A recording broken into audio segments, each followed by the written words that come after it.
A Bug's Life 2 is Pixar's best option. That's the pitch we're going to be running with today. If Pixar really have to make sequels a routine now, I think A Bug's Life 2 is the next best thing. As recently revealed, Pixar are now making sequels a fixture in their schedule. Long gone are the days where Pixar made 7 original hits in a row without a problem, because the message going to Disney is that only the sequels make money now.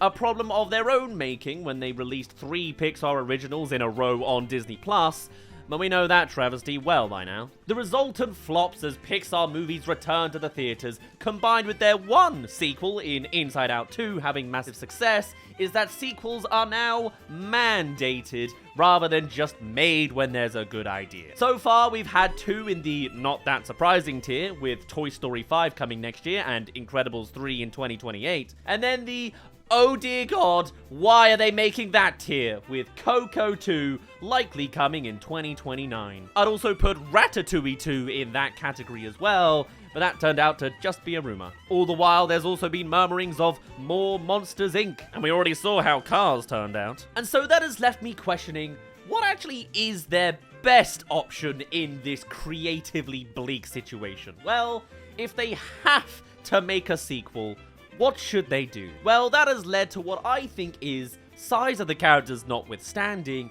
a sleeping giant. A movie that holds nostalgia, yet doesn't have the all-time classic status of WALL-E or Ratatouille that would make people upset over a sequel. And that is from 1998's A Bug's Life. The only movie in Pixar's original 10-year lineup to not have a sequel.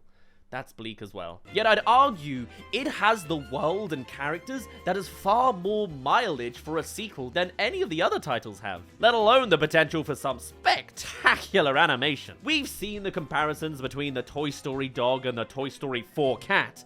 Can you imagine the miniature world of A Bug's Life with the technical abilities that Pixar has now? If anything, that's been a frustration with more recent Pixar releases, that they are capable of such detailed animation, yet in projects like Elio, everything seems more bubbly and cartoonly. There's absolutely space for that too, but it feels like a lot of their projects have been stuck in the same style now. With A Bug's Life 2, you can blend these iconic character designs with incredible visuals of the grass towering over them like forests, let alone any location at that bug scale that we didn't see in the original movie. Those visuals already look pretty incredible in 1998.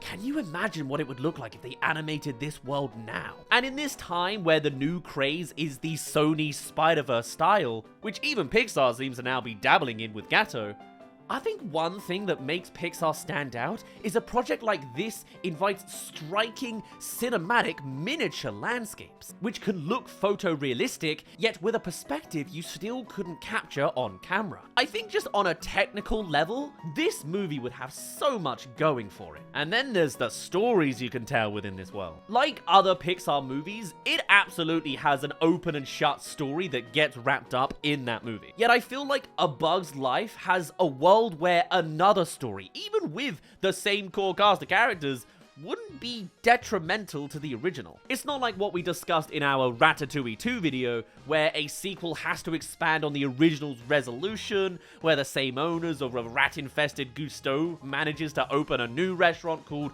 Ratatouille with a rat as the logo, whilst aided by the critic who lost his credibility. Like, that's sticky, you know, to actually try and narratively follow. Kind of like the Monsters Inc. problem, that they solved their world's issues at the end of Monsters Inc., so they had to do a prequel where world's problems still existed. That's its own, you know, sticky situation. These real endings to the first movies as a quick resolution, you know, they're nice. You don't have to overthink that. A sequel, though? That's the kind of stuff you really have to work out and expand. And with A Bug's Life, they don't necessarily leave themselves in such a narrative hole. The unification of the colony and defeat of the grasshoppers does not inherently close the door on future obstacles. For one, whilst Flick proves himself to be more than the walking calamity he is at the start of the movie, I doubt that him ending up in a leadership role is gonna be smooth sailing. I can see his out-of-the-box contraptions to make life easier in the colony still going awry. particularly now he makes them on a scale with thousands of ants helping him. On one hand, maybe that means there's less chance these contraptions will fail. However, I'm thinking failure on a much larger scale, leaving many annoyed ants who'd worked on it, would be a brilliant plot. Not to mention the creativity you can go with ants designing Rube Goldberg machines, you know? There's something so inherently creative with just an inventor ant anyway, bolstered up by a whole colony helping him. Alas, there is a route to destabilize the colony's trust in Flick, particularly if they face a new threat. But with the grasshoppers gone, who could a new threat be? Well, I'd say a surviving grasshopper seeking revenge would be a mistake when you have a whole world of bugs to explore. But then you have the ants in the room on the DreamWorks end who have already done the ants at war narrative with termites and then wasps as well. And that's one comparison Pixar really doesn't want, as we'll go more into a second. So, that's at least two big antagonists that I'd want to avoid, though I'd wager that younger generations are way more likely to have seen A Bug's Life over ants, particularly with the latter having a more adult tone. Meanwhile, the former is pretty easy to find on Disney+. However, even if they don't go with a rival termite hill near the colony or something, that doesn't mean they couldn't have issues with a rival ant colony. In our divisive times, I think a story like that would be the perfect allegory for this franchise to tackle. And I mean, allegories is totally what this franchise is about. Hey there, thank you for making it to the halfway mark of this video. Come subscribe if you haven't already for more animated movie pitches sometimes. Yeah. Alright, thank you very much. This is a movie that had a staunch anti-authoritarian narrative at its center, teaching us how to work together. So I think having a story with another piece of social commentary in its subtext would be an interesting place to take things without being too crazy. They are being, handled by Disney these days. Sure, it rides a similar line to the ants versus termites in Ants, but that went for a more pre-established war-leaning angle. Whereas, I don't think you'd have to go that dark with A Bug's Life 2. Make it more a rivalry than a war, and I think that sits with the series a bit better. You could even still have a grasshopper or bird-type threat out there that's affecting both colonies, with them ultimately working together, perhaps after Flick has cocked things up and found himself at the rival colony or something. I can definitely see him being the middleman who wants the two sides to work together. Admittedly, that sounds like quite a bit generic, but hey, it's not me who's in charge of this movie. I'm just saying this more as sort of the themes and initial premises that they could totally look towards. There's also the fact that birds were basically the only larger scale animal we saw as a big threat in this world. Of course, there's the human threat in there, though I kinda like that Bug's Life didn't really deal with that. We saw a bit of it in Ants, and then of course, Ant Bully took things to the next level. But even beyond ant-themed movies, I feel like most animal-based movies have gone to the humans have ruined everything well. And to be fair, we have, and this is just our impact on the animal kingdom. But I like that we didn't get another human interference story from Bug's Life. Was that largely due to Pixar finding human characters really difficult to animate in Toy Story and wanted to prioritize animating hundreds of ants for this one? Sure.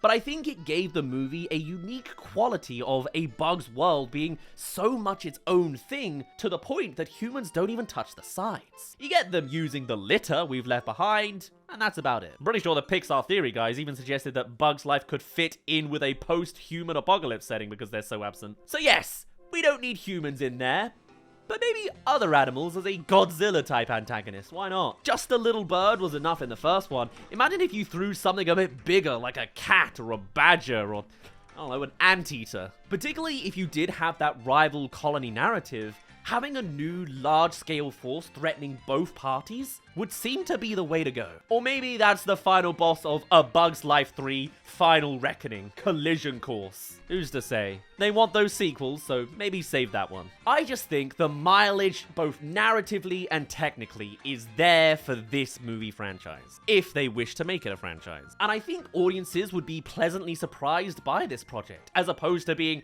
horrified that they're extending a story that already ended perfectly. In terms of cast, we look mostly good to go. Dave Foley's still around for Flick, as is Julia Louise-Dreyfus for the princess. Hopper had one of the most horrific Pixar deaths ever, so you don't need to worry about the Kevin Spacey situation. Funny, as a kid, I thought Hopper and Hades were voiced by the same guy. The rest of the cast, you're generally good. I didn't realize Diego the Sabertooth himself, Dennis Leary, was also the ladybug. However, there is one sad absence in John Ramft as Heimlich the caterpillar turned butterfly. One of the movie's most memorable characters, John was also one of Disney and Pixar's original leading animators. He worked on most of much of the Disney Renaissance era and the original Pixar lineup, right up to Cars that he actually co-directed. That considered, it's all the more tragic that it was a road collision that took his life in 2005.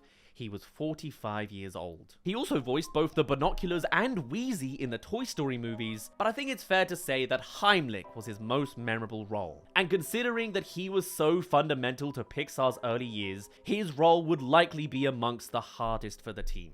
I don't think it's the reason that would stop a sequel from happening, but it would definitely be a difficult factor. But that is definitely a reason for why they may not wish to go back to the well of A Bug's Life. It was a really successful movie at the time that proved that Pixar could do more than plastic toys in 3D animation, and an important step in their history. However, there's no denying that it also represents a sour point in the studio's history, and that was from DreamWorks coming along also making an Ants. A project that Jeffrey Katzenberg stated was based on a project that came to Disney years earlier, but then was announced long after A Bug's Life was known about within the animation circle. To the extent that Katzenberg apparently chatted to John Latzenberg and Andrew Stanton about the project over coffee, posing as a supportive former colleague, only to then completely stab them in the back. And going back to the press around these two movies at the time, both production teams were throwing some pretty hostile words at each other. So much as to say, it may not be a wound that Pixar wants to reopen, with the project representing the time they were essentially sabotaged as a pawn for DreamWorks to take a swipe at Disney. A behavior that would only continue into 2001 with Shrek, and then it's hard to not draw a line between Shark Tale going into production after Finding Nemo as well. So yeah, maybe that's why we never went back to A Bug's Life as well. But I'm just saying, now that enough time has passed, let's get the Ants back on screen with some quality animation as well. And sure, I'd have a giggle if DreamWorks then announced the previously cancelled Ants 2. Doubt it though. Maybe they could even do a fun repeat rivalry to bury the hatchet 30 years on. But if you do that, DreamWorks, please recast Woody Allen's character. Anyway, I personally think this is one of those IP that is actively ripe for a sequel, and wouldn't actively make me groan if it was announced. And that's actively rare to hear from something Pixar related, or any. Hell, an announcement like this might actually leave me excited. Whatever the case, that is at least our preliminary pitch for why there should be a Bug's Life 2. Another Bug's Life. Who knows? They can work on the title. For now though, I'd best end it off there. My name's been Daz. Thank you very much for reaching the end of this video. What are your thoughts on A Bug's Life 2? Do you like the idea? What would you choose to do with such a prompt? Do you feel the same, or am I completely insane for even raising this as a thing? I'd love to hear all of your thoughts and more, and I shall see you all in a little bit. Cheerio!